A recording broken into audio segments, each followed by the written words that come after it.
하나님께 영광 돌리며 기도로 예배 시작하겠습니다.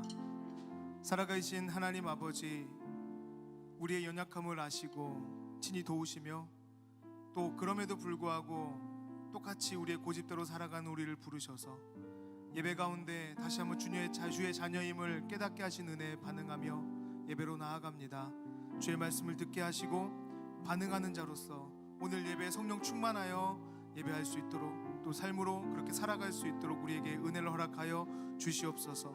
주님만 의지하며 나아가오니 우리에게 말씀하시고 주님 주의 뜻에 따른 자로 살아갈 수 있게 하여 주시옵소서. 예수님의 이름으로 기도합니다. 아멘.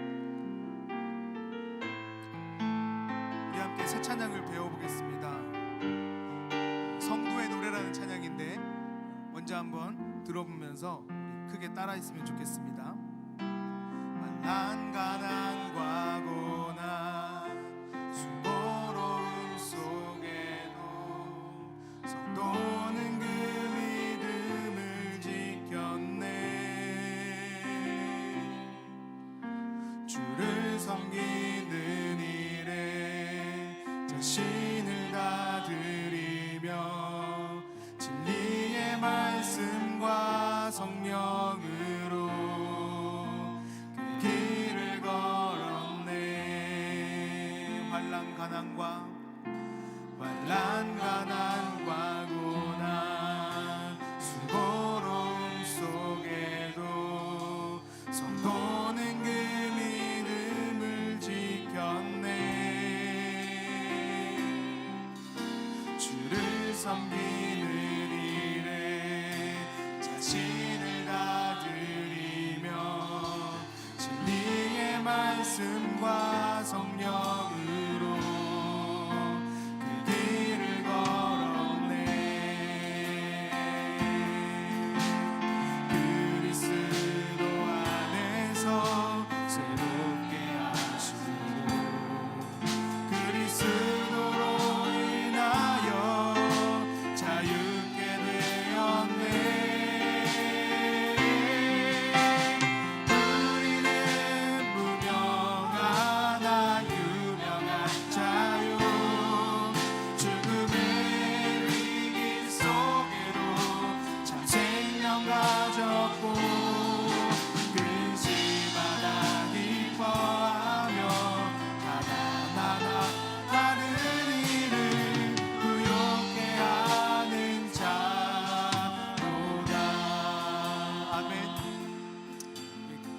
찬양의 가사를 생각하면서 우리 다시 한번 처음부터 불러보도록 하겠습니다. 환난 가난과 고난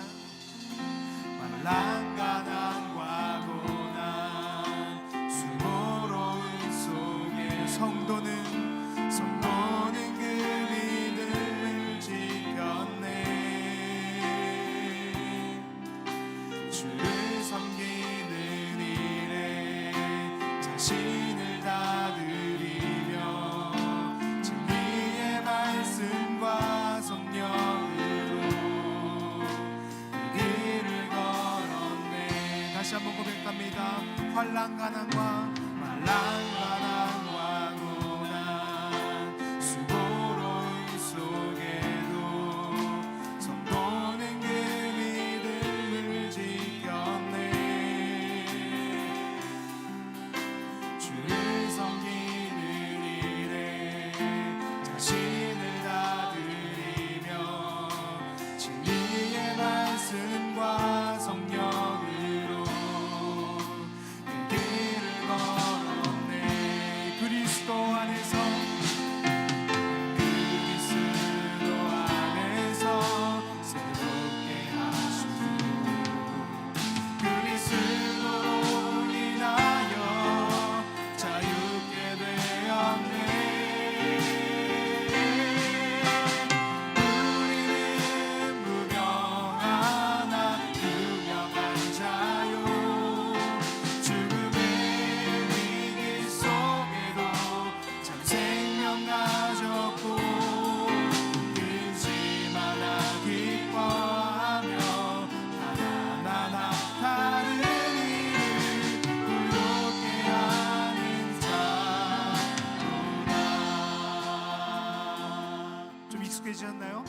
우리 이번에 처음부터 다시 한번 부를 텐데 이번에는 우리 가사를 깊이 묵상하면서 함께 고백하도록 하겠습니다.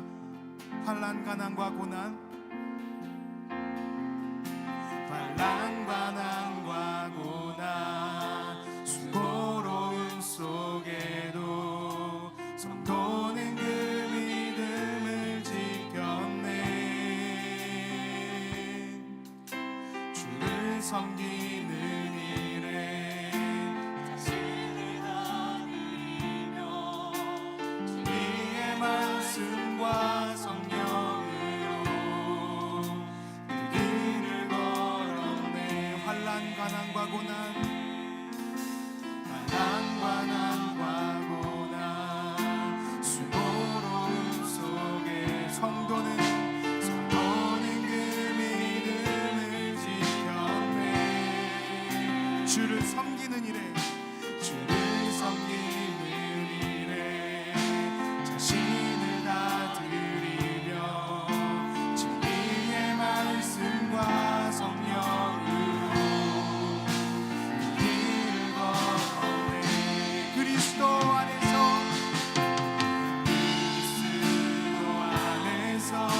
새롭게 하시니 그리스도로 인하여 자유케 되었네. 우리는 무명하나 유명한 자, 죽음의 위기 속에도 참 생명 가졌고 아멘. 근심하라 기뻐하며 하나하나 다른 일을 부욕해 하는 자. 우리는 무명하나 유명한 자요. 우리는 무명하나 유명한 자. 죽음의 위기 속에도 참 생명 가졌고 근심하라 기뻐하며 하나하나 다른 일을 부욕해 하는 자로다. 부욕해 하는 자로다. 부욕해 하는 자로다.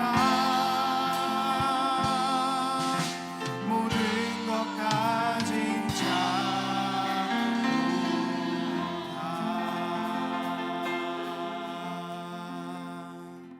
아멘. 우리에게 승리를 주시며 힘들고 어려운 상황 속에도 우리가 의지할 분 되시는 하나님 엄마를 기쁨으로 찬양하겠습니다. 승리하였네 어린 양의 보혈로. 승리하였네 어린 양의 보혈로. 우리 보혈의 능력으로 서리라. 승리하였네 어린 양의 보혈로. 주 내게 승리. 우리 박수에 다시 한번 고백합니다. 승리하였네 어린 양의 보혈로. 승리하였네 어린 양의 보혈로. 우리 보혈의 능력으로 서리라. 승리하였네 어린 양의 보혈. 주 내게 승리 주셔. 주 내게 승리 주셨네. 주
창조자, 나의 창조자,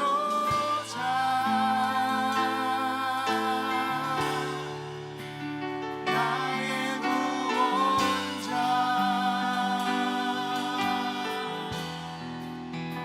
가장 귀한 나의 예수님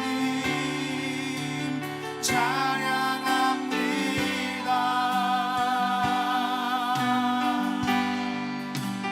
나의 치료자, 나의 선한 목자 되신 주 예수, 나의 주 찬양하리.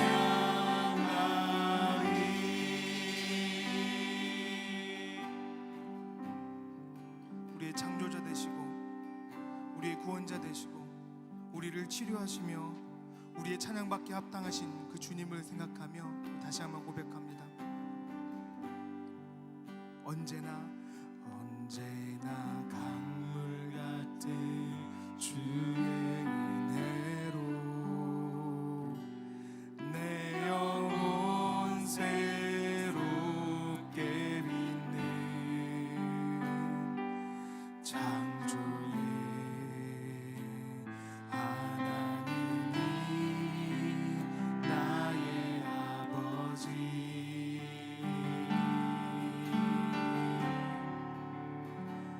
지치고 상한 마음 싸매주시고 품 안에 안아주시는 위로의 하나님이 나의 아버지,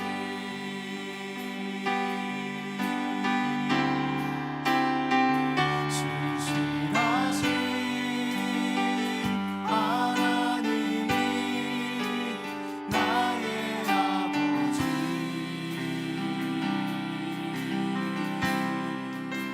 실수하지 않으시는 하나님이 나의 아버지,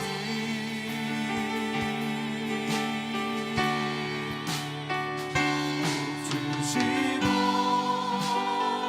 지키시며 은혜와 평강을 베푸시는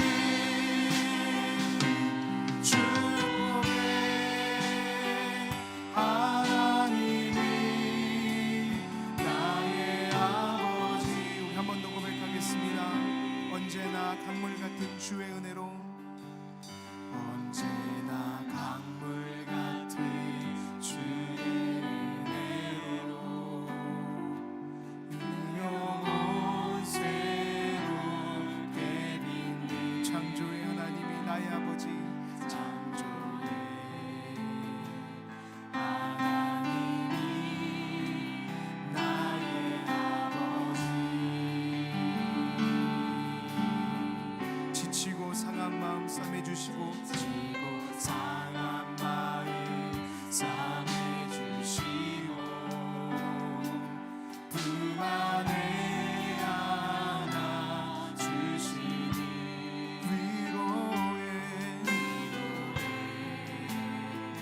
하나님이 나의 아버지, 신실하신 하나님이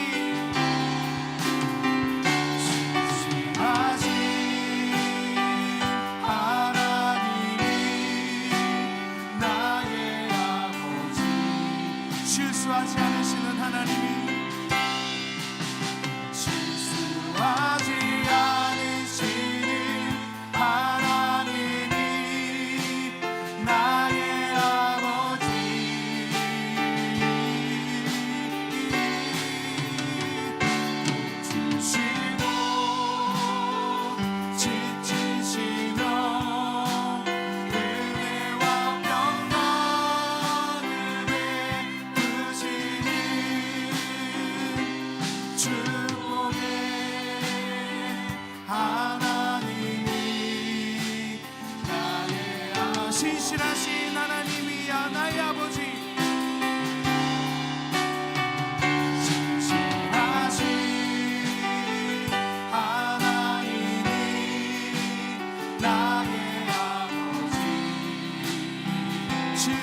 않으시는 하나님이, 실수하지 않으시는 하나님이 나의 아버지,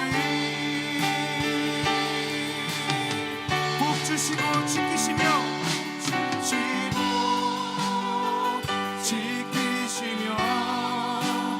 은혜와 평강을 베푸시는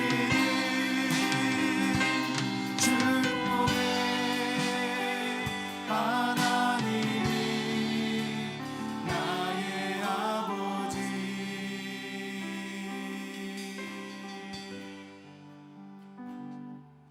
함께 기도하겠습니다. 살아계신 하나님이 나의 아버지이심을 믿습니다.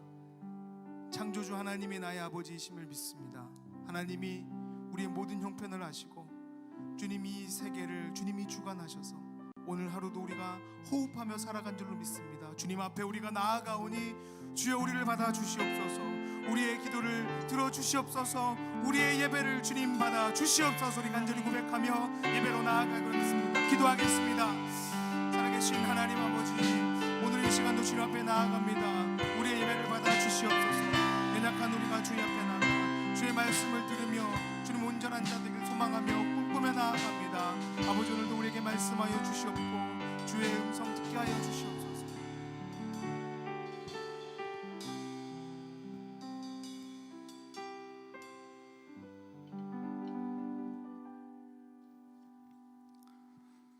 거룩하신 하나님 아버지, 오늘도 우리들을 사랑하여 주셔서 주님을 예배할 수 있는 귀한 자리로, 귀한 시간으로 인도하여 주시니 감사합니다.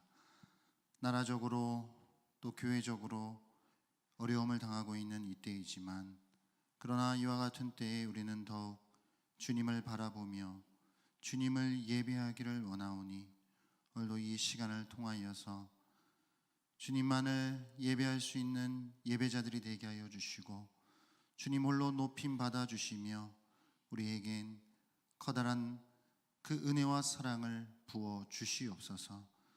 우리의 삶의 자리 곳곳마다 예배의 자리가 되게 하여 주시어 삶으로 예배하는 자들 되게 하여 주시고 우리들의 삶을 통하여 이 땅 가운데 하나님의 거룩하신 이름이 높여질 수 있도록 우리를 그렇게 사용하여 주시옵소서. 감사하며 예수님의 이름으로 기도하옵나이다. 아멘. 이 시간에 우리 함께 말씀 보도록 하겠습니다. 오늘 함께 보실 말씀은 열왕기상 17장 8절부터 16절까지의 말씀입니다.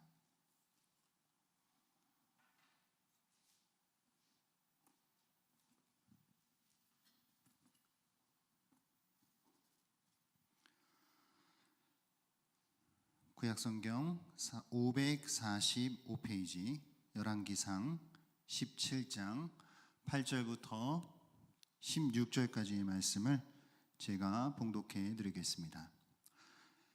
여호와의 말씀이 엘리야에게 임하여 이르시되 너는 일어나 시돈에 속한 사르밧으로 가서 거기 머물라. 내가 그곳 과부에게 명령하여 내게 음식을 주게 하였느니라. 그가 일어나 사르밧으로 가서 성문에 이를 때에 한 과부가 그곳에서 나뭇가지를 줍는지라. 이에 불러 이르되 청하건대 그릇에 물을 조금 가져다가 내가 마시게 하라. 그가 가지러 갈 때에 엘리야가 그를 불러 이르되 청하건대 내 손에 떡 한 조각을 내게로 가져오라. 그가 이르되 당신의 하나님 여호와께서 살아계심을 두고 맹세하노니 나는 떡이 없고 다만 통에 가루 한 웅큼과 병에 기름 조금뿐이라.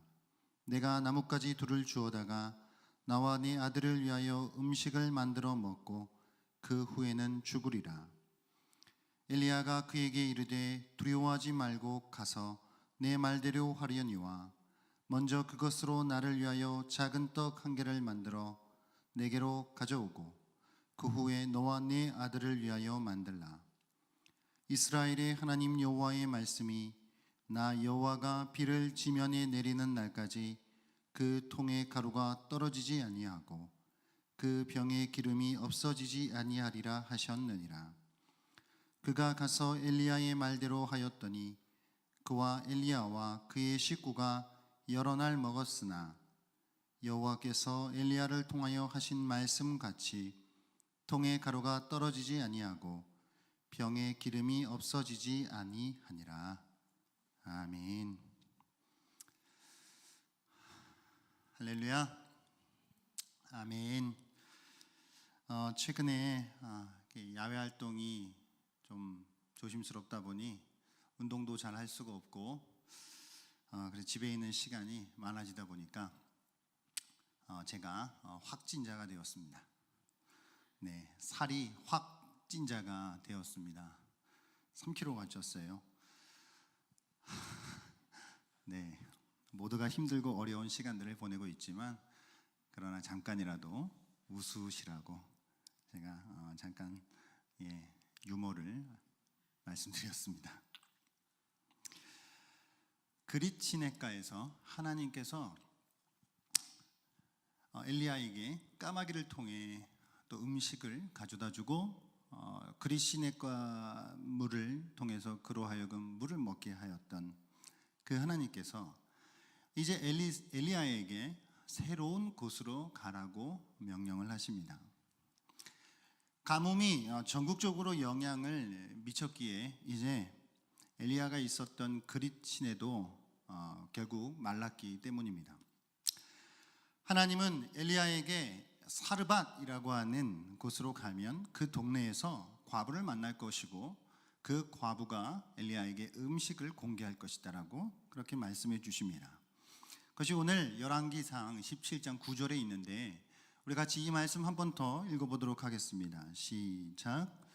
너는 일어나 시돈에 속한 사르밧으로 가서 거기 머물라. 내가 그곳 과부에게 명령하여 내게 음식을 주게 하였느니라. 아멘.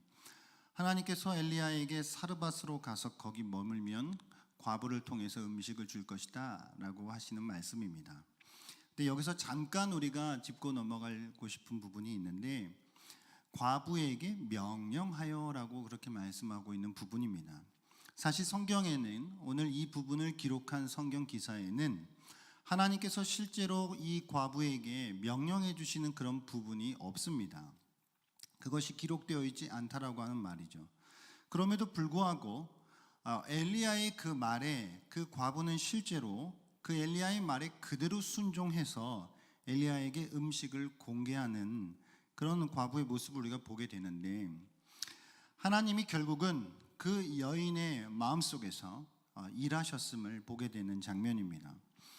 하나님께서 명령하셨다라고 할 때, 명령하신다라고 할 때 우리가 보통 생각할 때 꼭 그것이 육성으로 들려주는 것이나 아니면 눈으로 정말 직접 우리가 보게 하는 것이나 라고 하는 것을 생각할 수 있지만 그러나 대부분의 경우에 하나님께서 우리의 마음을 감동하게 하시고 그분의 뜻을 알려주시는 방식으로 또 나타나신다라고 하는 것입니다. 그러니까 꼭 눈에 보여야만 그것이 귀에 들려야만 하나님께서 말씀해 주시는 것이 아니고 그게 하나님의 명령의 방식이 아니라 많은 경우에 하나님은 우리의 마음을 울리시고 우리의 마음 가운데 그 뜻을 깨닫게 하는 그런 마음들을 주신다라고 하는 것입니다. 그래서 우리는 우리가 그 우리의 마음을 울리시는 하나님의 그 명령, 하나님의 그 말씀, 하나님의 그 음성을 듣기 위해서는 우리는 날마다 깨어 있어야 합니다. 영적으로 분별력을 갖추고 민감하게 깨어 있어야 그 하나님께서 우리의 마음 가운데에 마음속에 말씀하실 때에 우리는 그것을 알아차릴 수 있습니다. 사도행전 10장의 이방인 백부장인 고넬료에게 이제 그가 사람을 요바에 보내서 베드로를 청하여라고 오라고 하는 그 환상을 보았던 것은 그가 평소처럼 기도의 시간에 기도하고 있을 때였습니다. 결국 우리가 매일매일의 삶의 자리에서 우리가 경건의 시간을 가지고 말씀을 묵상하고 기도의 자리에서 우리가 기도하는 그 시간을 지킬 때에 하나님께서는 우리 가운데에 새 일을 알려주시고 우리의 마음을 감동시키셔서 우리에게 그 뜻을 보여주시며 결국은 그 일들을 행하신다라고 하는 사실입니다. 요즘 우리가 가정에서 드리고 있는 이 영상으로 드리는 예배가 가져온 긍정적인 효과가 있다라고 한다면 그것은 우리의 가정이 예배의 장소가 되어야 한다라고 하는 걸 경험적으로 우리에게 몸소 가르쳐주고 계시다라고 하는 사실입니다. 나아가 가정뿐만이 아니라 우리의 삶의 자리 하나하나가 예배의 장소가 되어야 한다라고 하는 것을 우리가 경험하고 있습니다. 교회당에서 예배를 드리고 집으로 돌아가면 전혀 다른 모습이 된다든지 세상 속에서는 예배자가 아닌 전혀 다른 사람으로서 살아간다든지 하는 그런 우리들의 삶의 이중적인 그런 어떤 모습들을 우리 스스로가 철저하게 점검해 볼 수 있는 좋은 기회가 되고 있다라고 하는 사실입니다. 가정에서 예배를 드리는 그 시간을 통해 우리가 거하는 그 삶의 자리에서 예배하고 하나님과 갖는 그 경건의 시간을 통하여서 정말 우리의 삶 전체가 하나님 앞에 드려져야 하는 그런 예배라고 하는 그 너무나도 간단하지만 분명한 그 사실을 우리가 다시 한번 기억하면서 그 속에서 또한 고넬료에게 환상을 보여주셨던 그 하나님, 또 이 과부에게 명령해 주셨던 그 하나님의 일하심이 저와 여러분의 삶 가운데에도 동일하게 임하시기를 주님의 이름으로 소망하면서 축복합니다.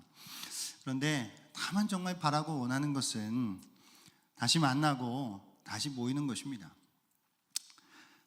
보고 싶고 생각나고 그렇죠.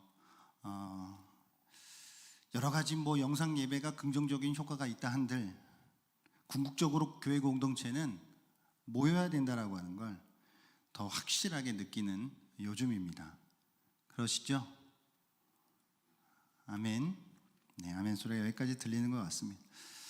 빨리 이런 상황들이 지나가고 함께 모여서 예배하고 마음껏 찬양하고 기도할 수 있는 그 시간이 빨리 올 수 있도록 함께 기도하고 나아갔으면 좋겠습니다. 하나님께서 엘리야를 보내신 그 사르밧이라고 하는 동네는 옷감이나 도자기나 농산물이나 자주색 염료와 같은 그런 것들을 생산하고 판매하는 산업 어떤 그런 중심지였습니다. 엘리야가 그곳에 도착했을 때 이미 바알 종교의 중심지인 그 시돈과 두로의 중간에 위치한 그 사르밧은 이미 극심한 가뭄과 기근에 시달리고 있었습니다. 엘리야가 그의 눈을 통하여서 확인할 수 있었던 것은 가나안의 그 중심 그 모습이 그 바알 우상을 섬기는 그 중심이라고 할 수 있는 그곳의 모습이 엘리야의 눈으로 확인했던 바는 결국 그런 것입니다. 바알과 아세라가 아무런 힘이 없는 그런 헛기비와 같은 그런 신이었다라고 하는 사실을 엘리야는 눈을 통해서 눈으로 보면서 그것을 확인할 수 있었던 것입니다. 그들은 이 바알과 아세라를 섬기면서 나름대로의 풍요로움과 번영을 꿈꾸었을 테지만 그러나 현실은 삭막하고 비참하게 그지 없었던 것입니다. 하나님은 이제 엘리야를 그 우상 숭배의 중심지로 보내셔서 그들이 헛된 신화에 빠져 있음을 여실하게 그것을 증명하실 뿐 아니라 결국은 이 세상의 진정한 신이 누구시냐라고 하는 것을 또한 보여주시길 원하셨습니다. 18장에 우리가 잘 아는 그 유명한 갈멜산 전투에서의 그 전투는 사실 이미 그곳을 가기 전인 이 17장에서 이미 그 바알과 아세라 그리고 하나님과의 그 대결은 결판이 났다라고 볼 수 있는 것입니다. 다시 말한다면 하나님은 바알 숭배의 본산지에서 하나님의 하나님 되심을 드러내실 필요가 있었습니다. 자신의 능력이 이스라엘 지역 안에서만 한정된 것이 아니라고 하는 것을 보여주시길 원하셨습니다. 이제 열왕기 저자는 이 바알의 무능을 이 바알의 본토에서 그것을 보여주기를 원하고 있고 열국의 신들이라고 하는 그 헛된 우상들이 단지 헛수아비와 같은 아무것도 아닌 존재들임을 알려주고자 하고 있습니다. 다시 오늘 본문으로 돌아가면 하나님은 엘리야를 과부에게 보내십니다. 그리고 그녀에게 음식을 요청하게 하십니다. 이 고대 이스라엘 사회, 이 그때 근동 사회 속에서 가부나 고아나 나그네 이런 어떤 사람들은 사회의 어떤 최하 빈민층에 속하는 그런 사람들이었습니다. 그러니까 다른 사람도 아닌 이 과부로 하여금 엘리야를 돕게 하겠다라고 하는 것, 이것은 사실 엘리야가 듣기에도 그렇게 반가운 일은 아니었습니다. 그러나 그럼에도 불구하고 엘리야는 그 하나님의 말씀을 듣자 이제 곧 순종하고 나아갔습니다. 오늘 말씀 가운데 중요한 부분이 바로 이 순종입니다. 그것도 그냥 순종이 아닌 모든 걸 건 순종입니다. 모든 걸 건 순종입니다. 우리는 하나님께 이와 같은 순종을 드릴 수 있으십니까? 물론 저마다 나름대로의 어느 정도의 순종은 어렵지 않게 하나님 앞에 드릴 수 있을 것입니다. 그러나 모든 걸 건 그 순종은 누구에게도 쉽지 않습니다.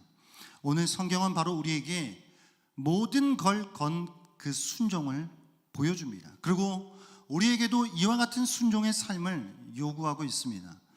모든 걸 건 순종을 하게 될 때에 하나님은 우리의 모든 걸 거두어 가신 것이 아니라 그 순종을 받으시고 오히려 우리의 삶을 더욱 복되게, 더욱 풍성하게 인도해 주십니다. 우리의 삶에도 가뭄의 때가 찾아오지만 그러나 하나님께서는 그런 와중에도 우리를 인도해 주시는 분이심을 믿습니다. 절망 가운데에서도 우리에게 밝은 빛을 비춰주시고 소망으로 인도해 주시는 분이 우리의 아버지 하나님이심을 믿습니다. 엘리야가 사르밧에 도착했을 때 이제 과부를 만납니다. 그리고 그녀에게 마실 물을 달라고 요청합니다. 과부는 그리고 이제 물을 가지러 갑니다.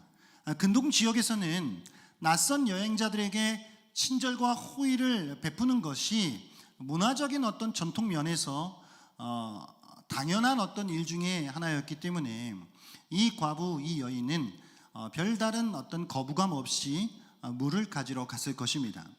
그러자 이제 엘리야는 물을 가지러 가는 그 여인을 다시 불러 세우더니 또 다른 부탁을 더합니다. 물을 가지고 오면서 떡 한 조각을 같이 가져오라는 것이었습니다. 이건 참 염치도 없고 어찌 보면 무례한 부탁일 수 있습니다. 왜냐하면 그녀의 처지가 매우 가난했기 때문입니다.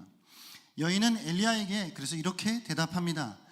오늘 본문 17장 12절 말씀 우리 같이 한번 다시 읽겠습니다. 시작. 그가 이르되 당신의 하나님 여호와께서 살아계심을 두고 맹세하노니 나는 떡이 없고 다만 통에 가루 한 움큼과 병에 기름 조금뿐이라. 내가 나뭇가지 둘을 주어다가 나와 내 아들을 위하여 음식을 만들어 먹고 그 후에는 죽으리라.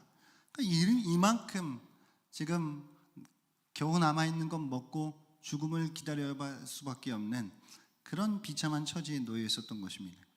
당시 이스라엘에게 미친 그 닥친 가뭄의 여파가 시로와 두로 지방까지 그것이 미쳐서 극심한 기근이 있었던 것입니다.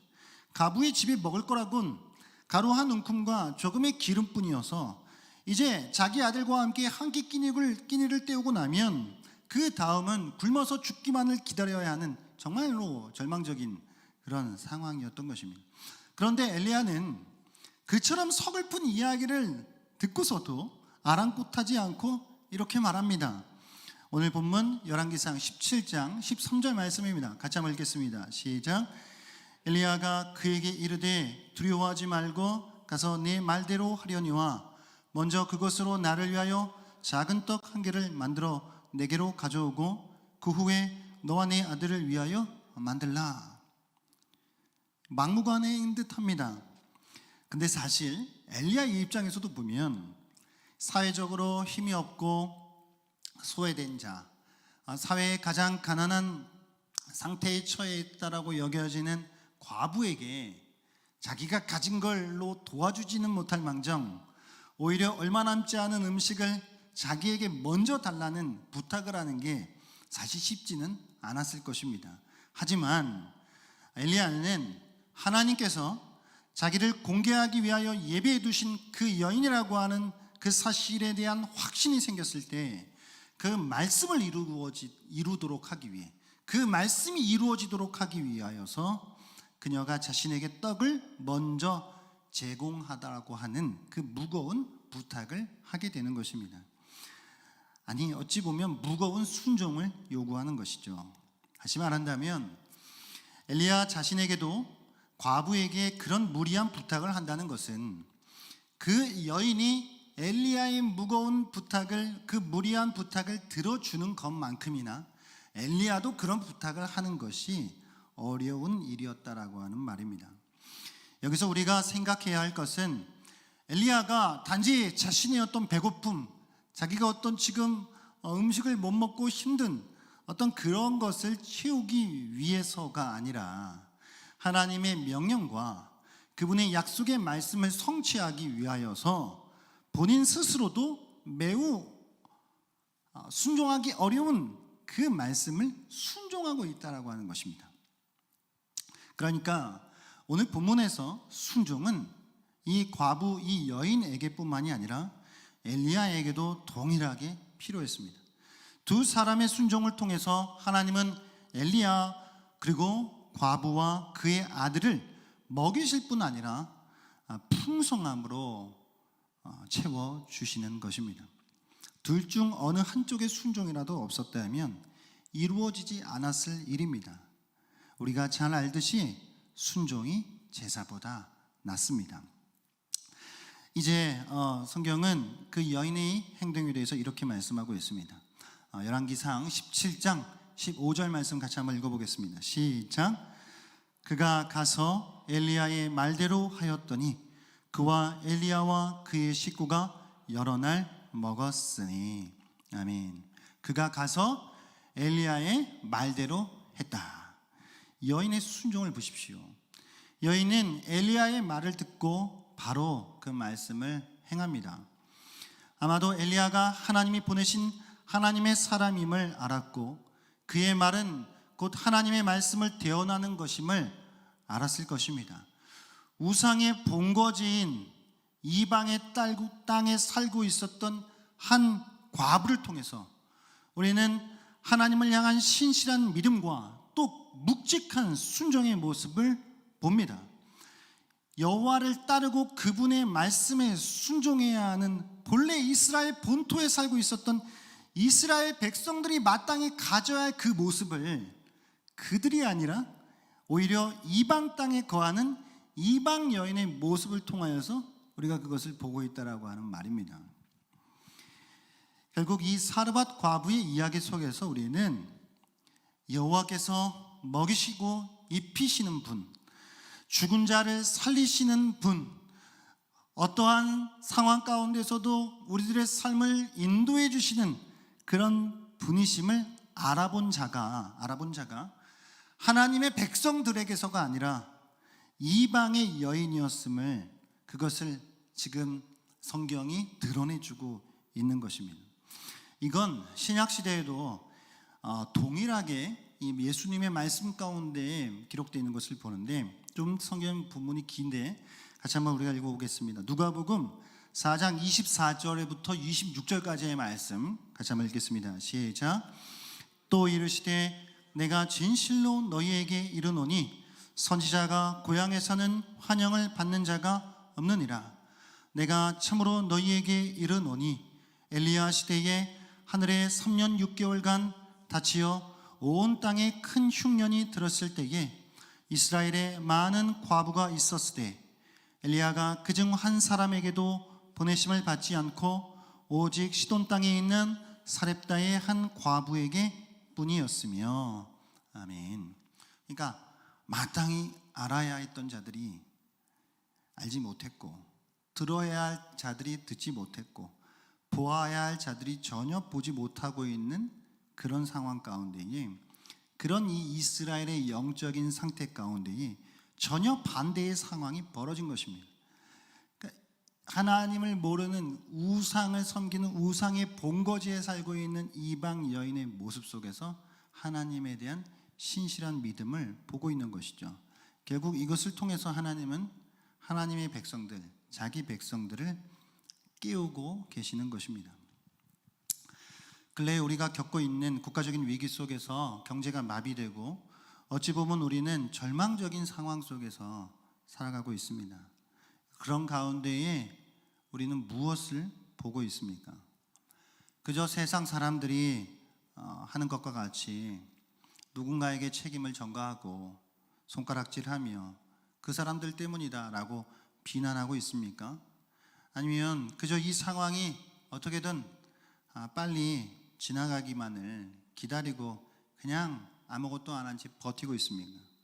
우리 그리스도인들은 그저 눈에 보이는 것만 보기보다는 이 사건과 이 일들을 통해 하나님께서는 어떤 일을 계획하고 계실지, 우리가 무엇을 보기 원하시는지를 생각해야 하는 줄 압니다. 우리는 모두 우리가 그동안 당연시하며 누리고 오던 것들이 어느 것 하나 그냥 된 것이 아니라고 하는 것을 몸소 깨닫고 있습니다. 교회는 늘상 드리던 공예배와 성경 공부와 많은 행사와 사역들, 그것이 그냥 할 수 있었던 것이 아님을 겪고 있습니다.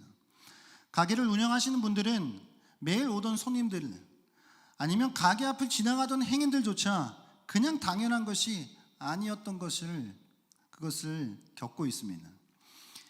내가 가고 싶었던 곳을 마음껏 갈 수 있었던 것, 내가 만나고 싶은 사람들을 마음대로 만날 수 있었던 것, 심지어는 마스크를 쓰고 있으니까 숨도 제대로 못 쉬어요. 말도 편하게 못해요. 어느 것 하나 당연한 것은 없다라고 하는 것, 그것을 우리가 철저히 그것을 겪고 있는 것입니다. 우리는 이 상황 속에서 무엇을 깨달아야 하며, 우리가 일상 속에서 누리던 것들 속에서 우리는 무엇을 기억해야 하는 것이겠습니까? 우리가 평소에 아무런 생각이 없이 살아오던 우리가 누리던 모든 일상, 평범한 그 일상, 그 모든 것 하나하나가 바로 하나님의 은혜였음을 기억해야 합니다. 어느 것도 그냥 당연한 것은 없었다라고 하는 것을 다시 한번 깊이 되새겨야 합니다. 먹고 마시고 밖에 나가서 사람들을 만나고 이야기를 할 수 있었던 건, 교회에 나와서 찬양하고 기도하고 예배할 수 있었던 건, 이것은 그냥 당연한 것이 아니었습니다. 하나님께서 모든 것들을 우리 가운데 공급해 주셨던 것이고, 하나님께서 우리 가운데 그 은혜를 부어주시고 계셨던 것입니다. 그러나 우리가 그것들을 깊이 생각하지 못하고 감사하지 못하고 그것을 깨닫지 못하고 살아가고 있었던 것이죠. 이 일들을 통해서 다시 우리는 하나님이 우리의 삶의 참 공급자요, 인도자라고 하는 너무나도 쉽지만 그 분명한 진리를 붙잡아야 하는 줄 믿습니다. 이스라엘 백성들이 여호와 하나님만을 온전히 섬겨했음에도 바알과 아세라, 그런 이방 우상들을 섬기는 것이 이제 도를 넘게 되자 하나님은 이제 그들을 그대로 내버려 두실 수가 없었던 것입니다. 가뭄이라고 하는 방법을 통해서 그들이 깨닫고 돌아오기를 바라셨습니다. 누가 비를 내려주시고, 누가 그들의 삶의 참된 공급자고, 누가 그들의 삶의 인도자고 보호자인지를 그들이 다시 그것을 기억하고 돌아오기를 바라셨다라고 하는 것입니다.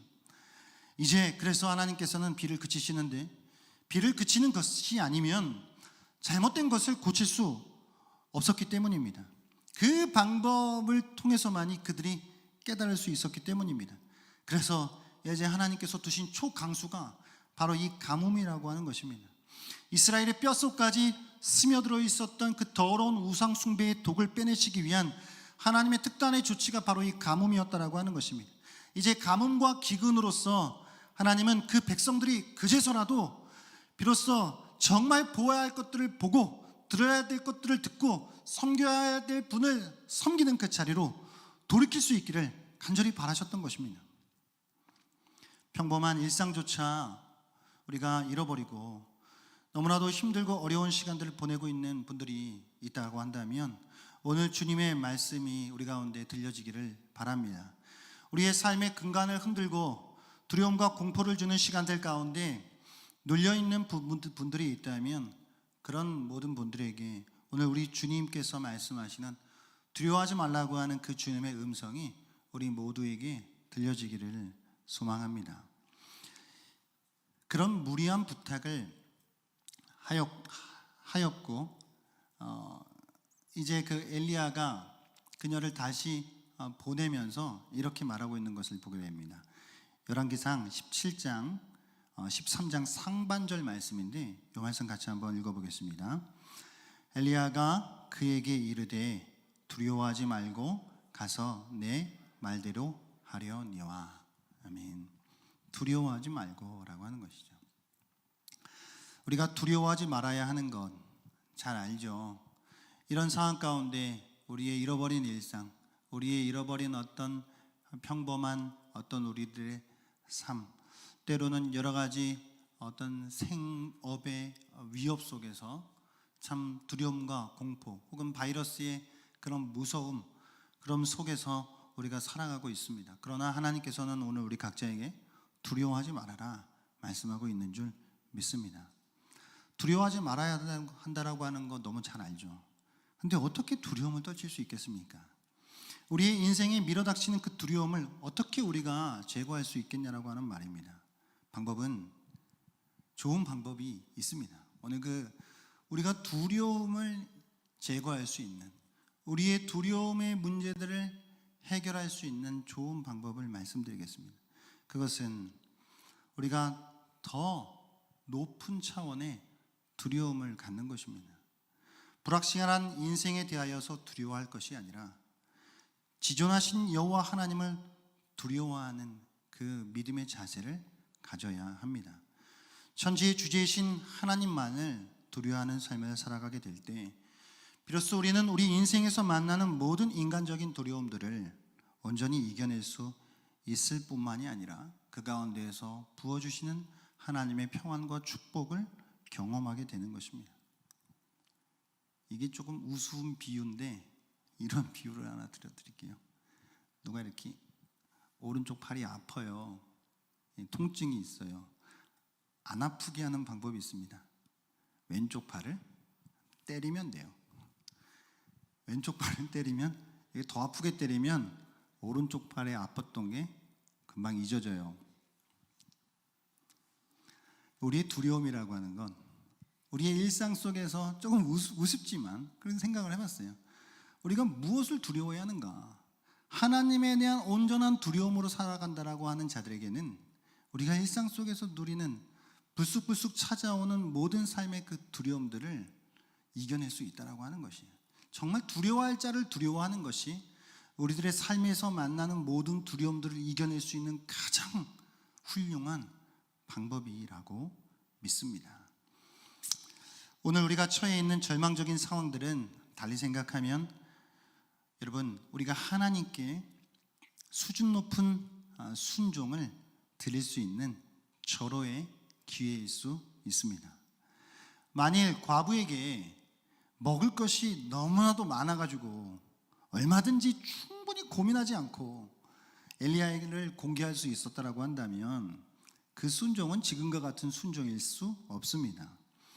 그가 힘들고 정말 그것을 행하기에 너무 어려운 그런 상황에 놓여 있었기 때문에, 그럼에도 불구하고 그것을 순종하였기 때문에 그 순종을 통해서 하나님의 역사가 일어난 것입니다.